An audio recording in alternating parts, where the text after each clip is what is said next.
kalau di lingkungan saya nih ya, kalau lagi ngomongin hal-hal yang serius bisa dibilang, itu pasti ngomongin tentang social justice. Ijazah-ijazah gitu saya nggak terlalu ngikutin, soalnya untuk saya relevansinya kurang connect aja gitu kan. Jadi kalau Pak Prabowo sendiri yang kemarin di Kongres PSI bilang dia fokus, dia juga memberikan perhatian khusus untuk konservasi gajah-gajah itu kita ya respect. Dari pidato itu apa yang lu lihat dari Pak Prabowo? Saya nggak pernah ngeh ini ya, tapi karismatis ya orangnya. Iya, baru kemarin lu sadar itu. Baru sadar.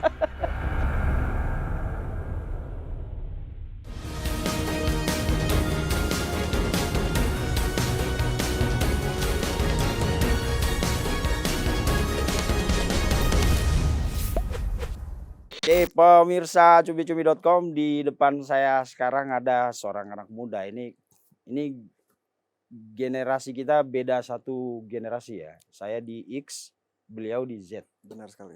Iya, lumayan jauh kalau dari segi umur. Satu generasi itu jaraknya lumayan.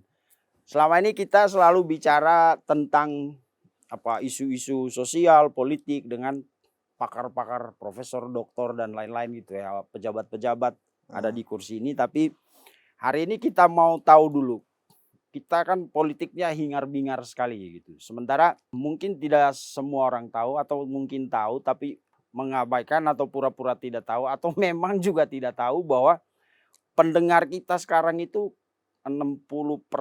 Itu di data jelang pemilu 2024 ya.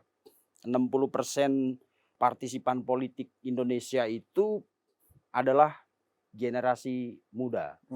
Antara Gen Z. Ya. Gen Z ya orang sebutnya. Gak ada yang tahu, bebas ya Gen Z. deh. Nah, salah satunya ada di depan kita, namanya Raihan. Dia ini bekerja sebagai program development di sebuah rumah produksi ya. Sebuah rumah produksi. Nah, ini kerjaan anak-anak Gen Z nih, kreatif gitu. Benar sekali. Nah, kita mau ngobrol sama Mas Raihan tentang gimana sih Gen Z kita yang potensinya sangat gede secara sosial dan politik, kultur juga pastinya, melihat kondisi politik kita sekarang. Ini mungkin tema yang agak berat, tapi harus dibahas dengan mereka karena sekarang itu ada peralihan generasi. Generasi yang sekarang mendominasi politik kita itu pemilihan 2029 mereka udah kelar, bro. Iya kan? Mereka udah kelar, atau paling lama itu 2035. Pemilu keberapa itu setelah itu udah selesai. Maka yang akan mengambil alih adalah generasi X. Itu juga nggak bakal dominan, tapi akan sangat dominan adalah Gen Z yang sekarang berusia 17, 21, 22 gitu ya. Gitu. Nah, ini abang-abang inilah Mas yang ada di depan saya ini. Mas, ini kalau kita cukup konsen dengan informasi pemberitaan dan lain-lain yang ada di sosial media, di media-media mainstream, itu kita dibanjiri dengan informasi-informasi politik saat ini ya. Ya. Kita mau tahu dulu dari semua fenomena politik, peristiwa politik yang sekarang terjadi, Mas Raihan saya anggap mewakili Gen Z di sini. Padahal enggak ya. Disclaimer, boleh disclaimer. Iya, disclaimernya opini sendiri. Ya, karena Gen Z itu rata-rata individual, maksudnya opininya nggak mau berjemaah gitu ya. Mau ngomong ya ngomong aja sendiri gitu ya. Ya. Kongko-kongko boleh bareng, tapi kalau mau menyatakan pendapat ya sendiri-sendiri. Iya, gitu aja. Iya, oke. Ini Mas Raihan, kalau lu lihat sekarang apa yang terjadi di dunia politik kita itu, menurut lu tertarik nggak untuk menyimak itu? Atau kalau tertarik, apa yang lu tertarik? Tertarik ya pasti ya. Saya emang di umur yang udah harus produktif untuk memilih juga. Suara saya ya kayak my vote matters lah kata orang-orang ya. Yes. Jadi emang udah kewajiban saya untuk merhatiin juga sih. Tapi ngikutin nggak terlalu, nggak aktif. Kadang kalau boleh jujur ya, yang saya perhatiin itu juga headline. yang mungkin bisa dibilang juga nggak sehat untuk cuma merhatiin headline gitu kan. Tapi ya saya kalau boleh jujur ya hal-hal yang ada korelasinya dengan saya. Misalnya? Misalnya, pendidikan, juga Oke. untuk, pajak perpajakan, ya hal-hal yang untuk kebebasan juga, kesejahteraan Ah, rakyat juga gitu. Jadi kalau untuk yang nggak minatnya tuh kalau bisa spesifiknya itu kayak kalau ada drama antar partai, ah. kalau ada ini opini saya nih ya, Ya ya, nggak apa-apa. yang ijazah-ijazah gitu saya nggak terlalu ngikutin soalnya untuk saya relevansinya kurang connect aja gitu kan. Nah, Jadi soalnya ya udah lewat, udah jadi presiden, udah lewat, udah turun jabatan. Untuk apa lagi saya menghabiskan brain power saya untuk itu, kalau saya bisa pakai brain power saya untuk yang hal lainnya. Tidak tertarik untuk dengar argumentasinya Roy, Rismond, kan mereka itu ini, Kurang, katanya scientific banget. mau saintifik apapun kalau satu kalau, sulit dicerna, kalau saya kan juga awam tuh, saya nggak Mmm, terlalu yang aktif menyelidiki hal-hal gitu. Itu saya ya kalau susah dicerna saya juga susah susah mempunyai opini, mmm. susah untuk support siapa nih gitu loh, ya gitu. Atau lebih mana pilihannya? Tidak ada faedahnya atau susah dicerna? Susah dicerna lebih lebih lebih ke situ. Susah dicerna. Karena ya susah dicernanya itu karena saya Terlalu banyak kurang ada manipulasi atau gimana? apa, Terlalu banyak manipulasi, drama, gimik, dan lain-lain? itu poin yang bagus untuk mungkin overgeneralizing Gen Z. Mmm, Kebanyakan gimmick bisa dibilang. Bisa juga kita juga udah sinis kalau ngelihat di mungkin sosial media saya echo chamber ya, heeh, yang suara-suaranya ya suara-suara yang saya ikutin, yang saya memang saya udah pikirin gitu. ah, Tapi menurut saya di sosial media saya, di pertemanan saya, di lingkungan saya itu mereka udah sinis mmm. dengan permasalahan yang ada di environment politik sekarang gitu. Apalagi isu ijazah Jokowi itu. Iya, Buat Gen Z itu apaan sih? Hey, buat what saya sendiri, saya kurang kurang masuk lah bisa dibilang. mmm, what apa, what the fucking issue man Wow gitu. wow, Ini apa ini gitu ya, nggak ada faedahnya sama sekali. bukan bukan kayak mengacuhkan, lebih ke mikirin yang ini dulu deh, gitu. Oke, Mungkin kalau yang ini udah ada settle, ya. ada solusi, ada conclusion gitu kan, ya udah boleh pikirin yang secondary. Jadi Soalnya kalau boleh jujur nih, saya sebagai orang mmm, awam yang selalu mau belajar, yang selalu membuat kesalahan, mmm, boleh tahu nggak itu mungkin kepentingannya buat orang kayak saya untuk tahu bahwa itu ijazah UGM-nya dia ya? Mana ijazah UGM, ijazah ijazah sarjana UGM-nya dari dia UGM, itu benar asli apa palsu? atau palsu gitu. Mmm, Itu menurut Mas Vincent sendiri, nggak ada gunanya juga sih, nggak penting.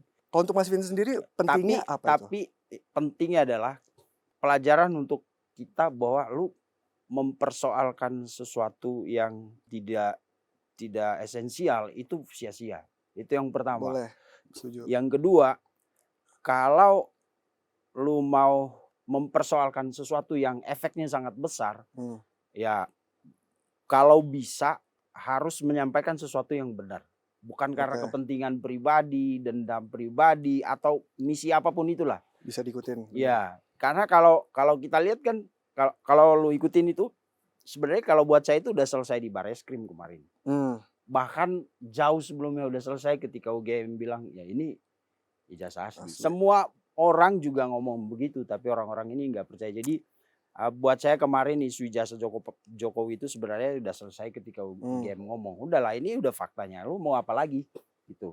Kalau, semua orang mempertahankan kebenarannya, ya susah, ya iya, nggak? Kalau lu meragukan semua institusi yang legitim, universitas, Polri, audit-audit gitu KPU, ya. dari KPUD sampai KPU nasional Ah, diragukan itu kan, ini orang ya udah sini saya sama seluruh dunia gitu kan. ya gitu. Sekalipun nanti dibawa ke PBB juga, selama jawabannya tidak sesuai dengan kemauan mereka kayaknya susah. Kayak bahkan usut-usut terus kan Makanya ya. saya pikir capek juga sih ngomong itu, habisin energi. Tadi lu ngomong tentang, tertarik dengan isu-isu tentang pendidikan itu ya. Ah, Nah sekarang kan pemerintah kita memang juga punya punya perhatian ke sana. Misalnya sekarang ada program pendidikan gratis, makan gratis. Dari dua ini, isu pendidikan yang sering didiskusikan di grup-grup Gen Z itu apa? Kan ada makanan gratis sekarang, MBG sama bahkan pemerintah itu sampai bentuk Badan Gizi Nasional kan. Itu biayanya dananya lumayan. Kemarin ada beberapa sarjana penggerak pembangunan Indonesia yang nanti diharapkan akan membackup program itu mereka sudah dilatih secara militer dan lain-lain gitu. Artinya pemerintah sekarang itu mereka concern ke SDM.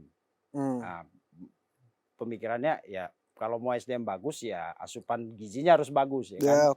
Make sense. Jadi nanti ketika mereka masuk dunia pendidikan, ini logika kita aja ya. Ya kan kalau lu udah diasup dengan makanan bergizi, kepala lu agak sehat, isi kepala lu dan lain-lain.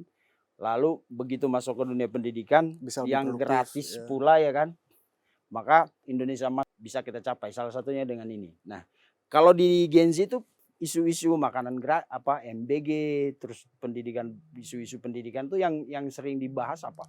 Yang sering dibahas itu follow through-nya.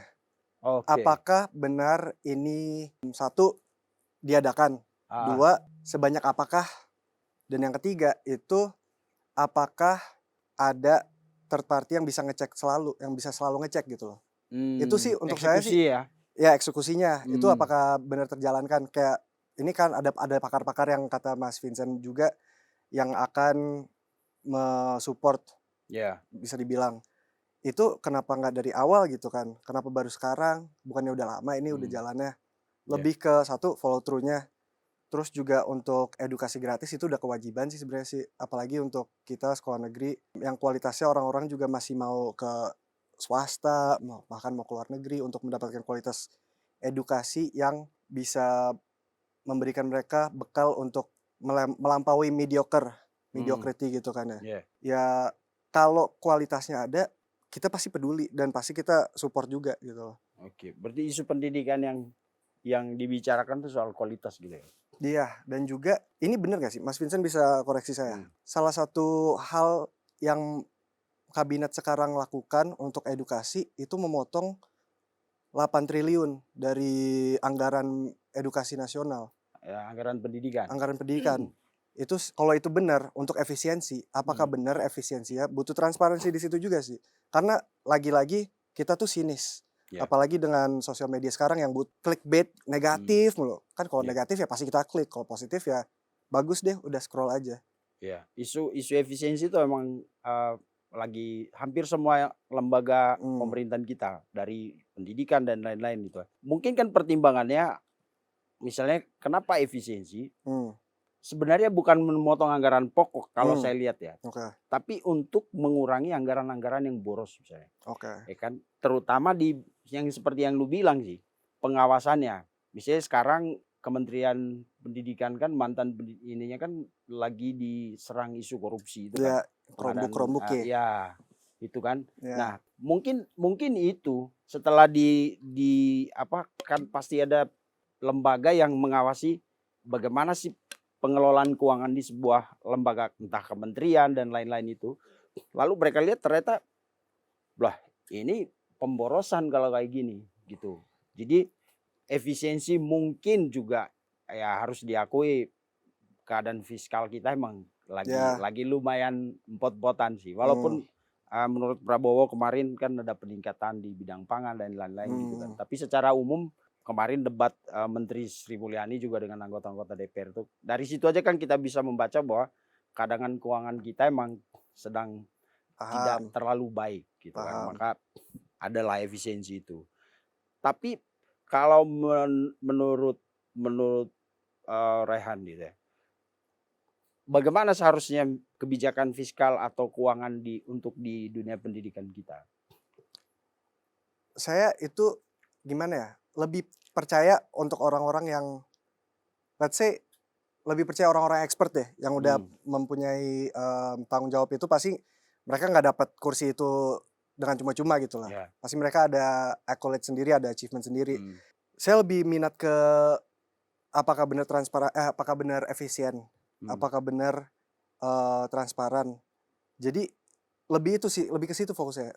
Karena saya percaya walaupun saya sinis, saya juga ada kepercayaan bahwa orang-orang yang mendapatkan posisi ini, yang duduk-duduk di kursi-kursi tersebut itu mempunyai skill sendiri.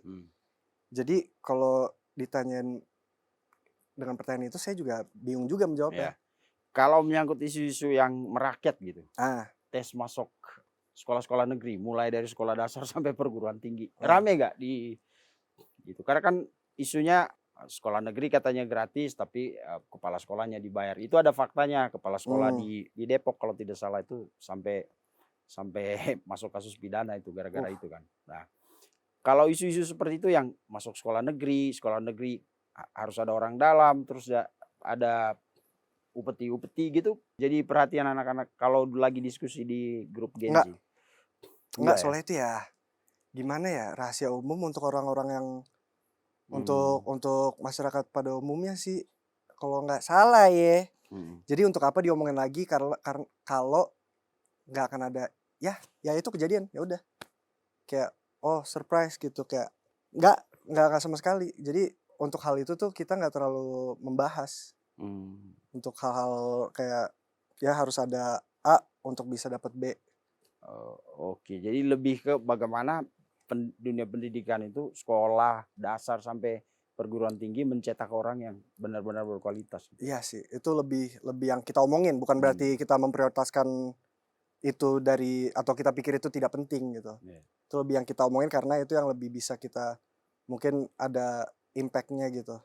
Jadi Nggak apa ngikut. yang paling concern di anak-anak Gen Z kalau kalau ngomongin, kalau saya baca data kan mereka itu tertarik sama isu-isu sosial, Ya, dan lingkungan, perubahan iklim dan bisa. lain-lain Ya, gitu ya. Kenapa? Apa yang menarik dari situ? kita bisa lebih relate aja sih kayaknya untuk hal-hal yang mungkin karena sosial media juga membuat kita lebih kayak attention span kita kan juga berkurang nih ya. Ah, Jadi mungkin kita bisa lebih relate dengan hal-hal yang empati dengan makhluk hidup lainnya. jadi kalau dibilang apatis sama isu-isu humanis dan lain-lain itu enggak ya?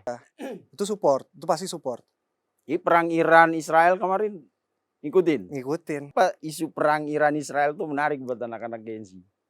Apa karena teknologi senjatanya? Bukan, Apa itu? karena kita mikir ada ya simpelnya kayak ada bully, ada penindas. Oh, Kita tahu penindasnya siapa, tapi seluruh dunia kayaknya nggak kayak turn a blind eye gitu kan, jadi ignorant hmm, gitu mengenai itu. ya taruhlah penindasnya Israel lah ya. Ya, Ya semua orang juga ngomong begitu kan. Ya kan opini ya hampir obviously itu. seluruh dunia itu kan ada gerakan anti Israel dan lain-lain Ya, itu kita gak bisa bohongin ya. ya, Berarti jelas. berarti Gen Z itu peduli sama isu-isu bullying gitu ya. Ya, Hmm. bisa dibilang. Jadi kalau ada orang yang merendahkan, menjajah, menghina orang Ya, lain, kita juga kalau di lingkungan saya nih ya, kalau hmm, lagi ngomongin hal-hal yang serius bisa dibilang, itu pasti ngomongin tentang social justice. Ya hmm, tentang keadilan-keadilan sosial, kesetaraan, wis, mau kayak ya karena ya accessibility untuk hal-hal seperti itu lebih gampang kita cerna juga. Bukan berarti itu hmm, kita orang bodoh dan itu hal gampang yang dicerna makanya kita fokusin. Tapi itu emang ya brainless untuk kita. Ya obviously kita pasti ikutin gitu loh. oke. Itu aja sih. Apa pernah bahas isu apa? Kalau dari segi itu, yang paling rame didiskusin waktu itu apa? Pasti Israel Palestina. Oh, Pasti. tapi lebih ke soal kok ada bangsa yang menjajah sesuatu atau mendominasi, Dan mengambil juga konspirasi bukan konspirasi kayak konspirasi politik. konspirasi politik. Kenapa mungkin Amerika support Israel gitu. Oke. Kan dari kapan Mossad gitu-gitu, Oh, bahkan ke Epstein juga kan, hmm, Jeffrey Epstein gitu-gitu, itu saya sendiri saya ikutin. hmm, Apalagi yang Trump sok-sok nggak kenal Epstein gitu kan, itu iya. kan lucu sekali kita ikutin karena ini foto-foto kayak kebanyakan untuk lo nggak kenal gitu kan. Jadi kalau kalau lu definisikan atau lu ini, isu apa sih yang dari sudut apa menariknya dari semua isu yang ada itu kalau Gen Z ngambilnya dari angle yang mana? Humanis sih kayaknya, social Oh, justice, social justice ya, iya, gitu. Jadi lebih ke untuk situ. partai-partai politik kalau mau menarik anak-anak Gen Z memang ya harus bermain di isu-isu keadilan sosial gitu Bisa ya. dibilang sih. Makanya Ya. mungkin PSI juga sering disupport anak-anak generasi sekarang. Katanya kan PSI itu partainya anak Gen Z, milenial. Katanya. Katanya. Tapi kalau dilihat dari, saya juga nggak terlalu Nggak ngikutin apa-apa. PSI ya. Ini Tapi kritik loh, bukan ya, hinaan loh. Jadi kita opini boleh juga ngomong. ya. Iya. Jadi kalau benar kan kalau PSI juga untuk kesetaraan gender itu 40% member PSI itu wanita. Perempuan. Oke. Bener kan ya? Ya. Saya juga butuh di cross Iya. check lagi nih. Ya itu contoh pertama yang kita lihat kayak nggak omong doang. Kebukti juga. Tapi bukan soal gender atau enggaknya, tapi bagaimana dia merealisasikan itu ya. Itu juga dilihat. Oh, isu gendernya main juga. Bukan, maksudnya eksekusinya benar terjadi nggak?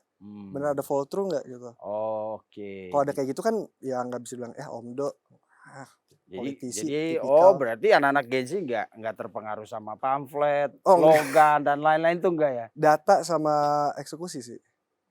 Apalagi yang tangible, yang konkret gitu, bisa kita lihat, kita pegang gitu. Berarti suka sama Pak Prabowo. Kan Pak Prabowo kalau ngomong selalu by data. Oh ya tergantung kepercayaan masing-masing. Contohnya kalau animal conservation itu penting untuk, kan penting nih untuk banyak orang, harusnya untuk semua orang lah. Itu wajib kita karena kita juga apex predator, kita juga kayak makhluk nomor 1 gitu kan. Itu kita harus perhatikan yang lebih lemah dari kita. Woi, ini anak Basically Gen Z kan. banget nih. Dan Peduli sama isu lingkungan. kalau extinction binatang itu, kalau ada kasus dan kita bisa menolong atau raise awareness, kita pasti ngelakuin itu. Jadi kalau Pak Prabowo sendiri yang kemarin di Kongres PSI bilang dia fokus, dia juga memberikan perhatian khusus untuk konservasi gajah-gajah itu kita ya respect. Kita ya oke, keren pasti, tapi tidak sempurnanya ya itu adalah banyak juga yang sinis, banyak banget orang-orang sinis yang bisa dibilang kayak 90 ribu hektar. Kalau lowongan kerja, kalau lapangan kerja gimana? Ya pasti itu ada juga argumen-argumennya.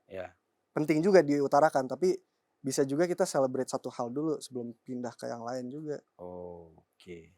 Jadi berarti lu ikutin ya pidato Pak Prabowo di. Kebetulan saya biasanya nggak peduli itu, saya karena ada beberapa headline yang membuat saya interest. Oh ya udah, nonton deh. Terus nonton sampai akhir. Apa dari pidato itu, apa yang lu lihat dari Pak Prabowo? Saya nggak pernah ini ya, tapi kayak karismatis saya orangnya. Iya, baru kemarin lu sadar itu. Baru sadar.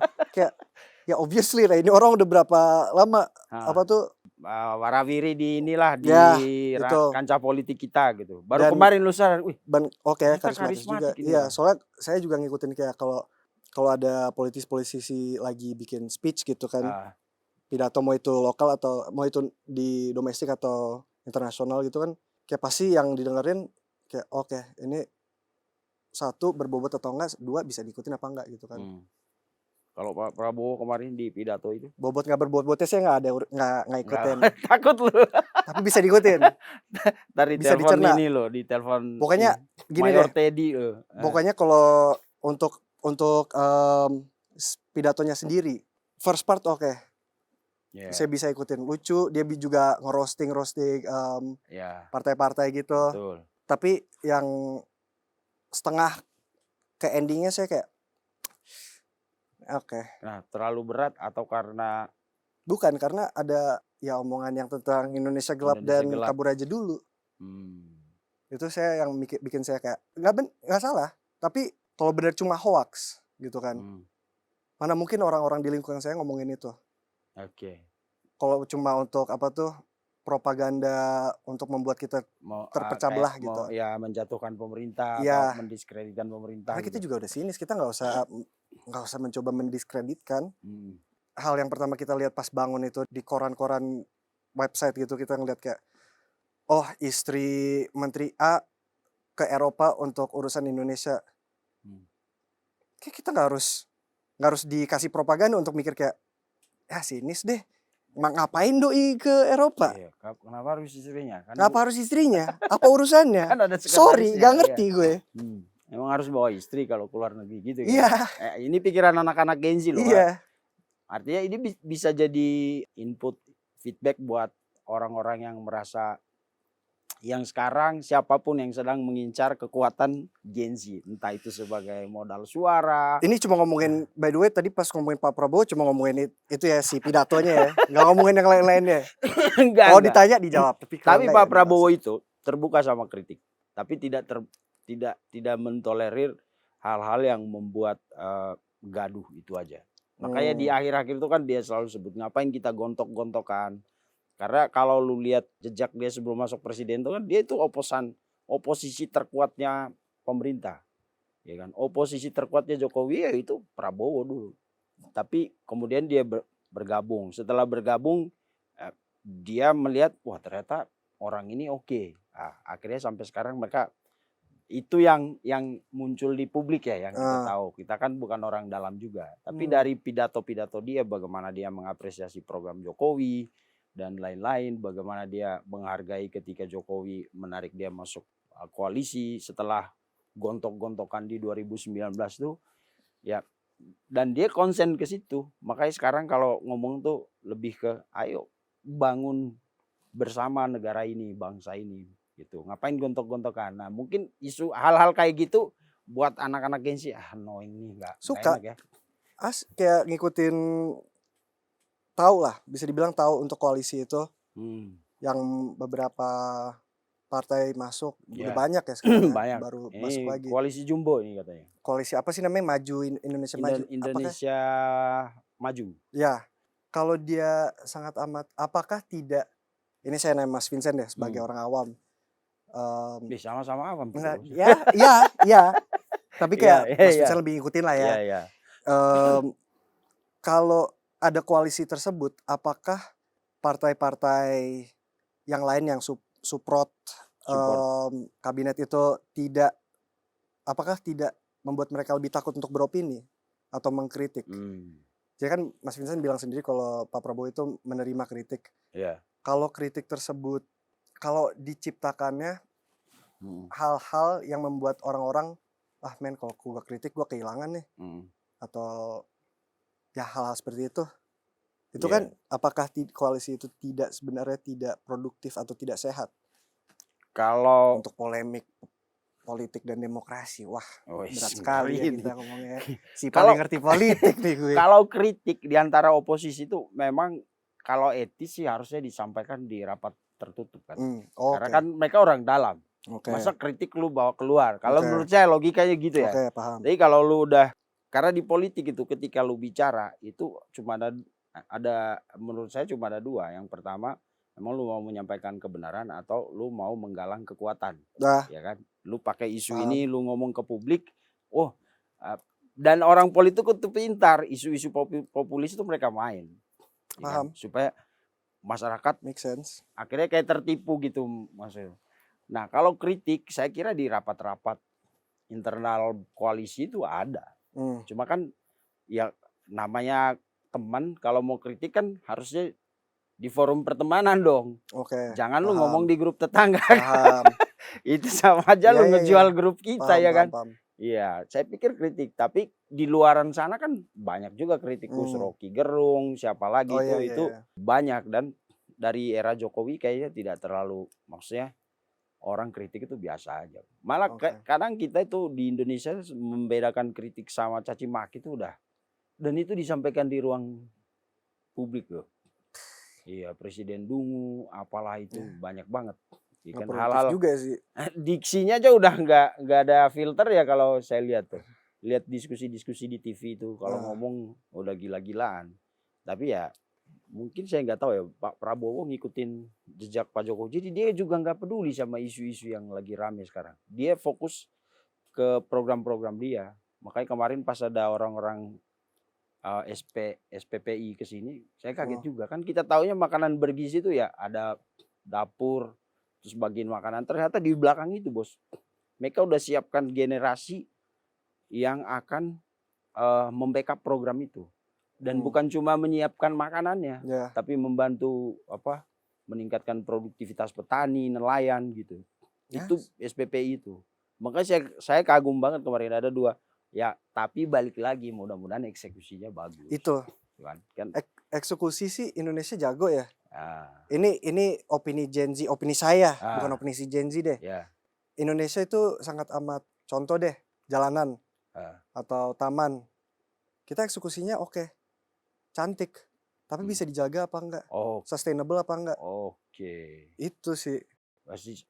Berarti sustainabilitas tuh concern banget Oh sama. iya, apalagi Ya karena iya benar juga sih. iya, Logikanya kan segala apapun kalau lu baru bangun pasti bagus. iya. Persoalannya kan Apalagi juga ada pencitraan, ada unsur ya pencitraan, bukan kita nggak pencitraan. peduli lah, yang penting Iya. bagus misalnya kan. Iya. Tapi bulan depan masih bagus nggak? Tahun depan masih. Ya, Itu yang jadi persoalan. Kayak juga taman-taman itu di persoalan. Jakarta itu kan. Ya, Iya bener, nggak? jalanan, taman, Iya, transportasi umum. iya. Lokasi tempat bekas Apa itu? pelacuran di Kalijodo itu apa?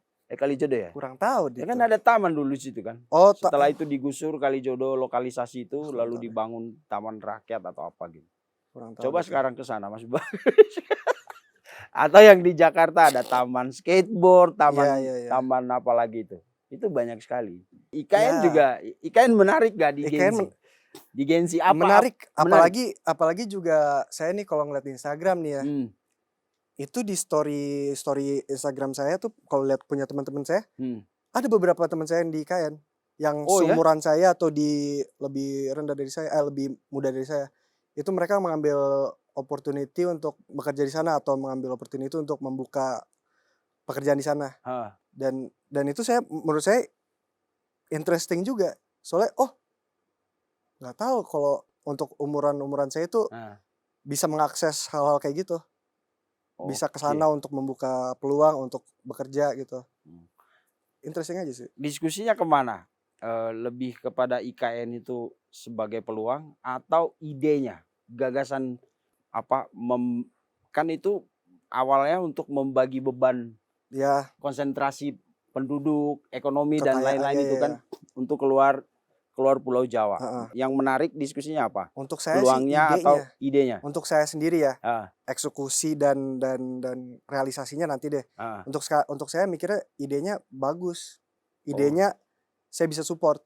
Wah, habis diserang Anies Baswedan ntar lu sama Silahkan. Abraham sama. Saya bukan orang penting, silakan serang saya sih. Iya, idenya bagus. Kenapa? Idenya bagus karena menurut saya ya kekayaan dan kekuasaan Indonesia itu sangat amat disentralkan di Jakarta atau di kota-kota besar. Jawa lah. Jawa gitu. Dan itu menurut saya enggak gimana ya kalau Nggak fair buat negara nggak fair. kita yang gede dan Iya, terdiri apalagi ke pulau-pulau gitu ya. basicnya untuk pemilu deh, untuk pemilihan Umum. presiden. Ya, presiden. Kalau orang-orang yang di daerah-daerah terpencil yang mungkin sorry to say kayak nggak ada edukasi, nggak ada akses ke informasi, nggak ada akses informasi dan karena itu tidak bisa berpikir kritis, itu dampaknya kan juga bisa dibodohi Iya. dengan orang-orang yang Dikadali pinter. partai Iya, lah dia, itu. caleg-caleg gitu. Jadi ya. untuk saya sendiri menyebarkan kesejahteraan itu penting gitu. Oke. Mau itu dengan in the form of like IKN gitu. Ya, Contohnya. karena korelasi antara kesejahteraan ekonomi Ya. sama yang lain-lain pendidikan itu sangat kuat ya. Ya. Bagaimana kita bisa maju di pendidikan kalau makan itu susah ya kan? Itu juga. Ya. Gitu. Oke. Terakhir Han. Wah. Ini kan kaum lu. Kaum lu. Ntar gue habis ini gue dimaki sama Gen Z. Kaum lu ya kan. Saya juga ini sebelum ini klarifikasi ya. Disclaimer. Boleh. Saya sekolah alhamdulillah bagus ya. gitu kan. Saya juga bisa dibilang kelas menengah untuk bukan status sosial, tapi moneter. Itu saya nggak harus mikirin makanan besok, saya nggak harus mikirin rumah atau dan lain-lain, itu saya udah ada. Jadi prioritas saya dan sudut pandang saya itu khusus ke diri saya sendiri ya. Oke. Nggak mikirin cewek kalau Gen Z itu ya? Mikirin. Kalau di generasi kita bos, gua secara dompet udah tebal, ya kan, rumah aman. Terus isinya perabotan oke lah, tapi kan harus ada yang manis-manis di situ. Kalau Gen Z gimana sih? Jangan-jangan nanti takutnya nanti kita kayak Jepang loh. Ya. Karena orang udah nggak peduli sama relasi personal, hubungan suami istri gitu. dari tadinya kita dapat bonus demografi, 20 tahun lagi kita kayak Jepang, kekurangan penduduk usia child free. produktif, ya kan? Iya nggak? Kalau Saya Gen Z kayak gimana? saya mengerti kenapa Mas Vincent bisa mikir kayak gitu. Hmm, Tapi menurut saya sih nggak akan kejadian ya ya. untuk kita sendiri ya. Berarti masih peduli lah sama relasi personal gitu ya? Masih Oke. masih mau itu untuk ya masih lah bisa Ada dibilang lah. pengalaman pribadi sudah menjajaki berapa orang? Gitu? Enggak ya? kalau saya sendiri nggak mikirin. Oke. Personally saya nggak mikirin kayak gitu karena balance lah karir Oke, dan lanjut ke yang interpersonal. tadi lu ngomong. Udah Kan lu ada di menengah. ya privilege lah let's say. Ya. Apa yang lu mau sampaikan ke Oh orang-orang? enggak, cuma itu aja sih. Opini saya, value saya, nilai-nilai saya gitu. Itu ya punya diri saya sendiri.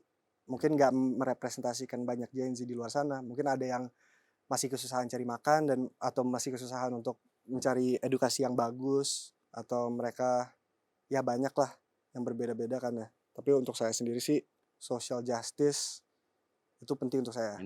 Bukan berarti saya kayak apa tuh woke atau kalau kata orang tuh. Kalau di Amerika tuh kan leftist, extreme left gitu. Enggak, saya enggak. Saya masih ada nilai-nilai keagamaan, saya juga masih ada gitu. Oke, Mas Gitu. Rehan, terima kasih untuk pemirsa cumi-cumi.com. Setiap masa ada generasinya. Asik. Setiap generasi ada masanya. Cakep. Perbedaan generasi, apapun itu, cara perilaku, pola pikir dan lain-lain itu hal biasa.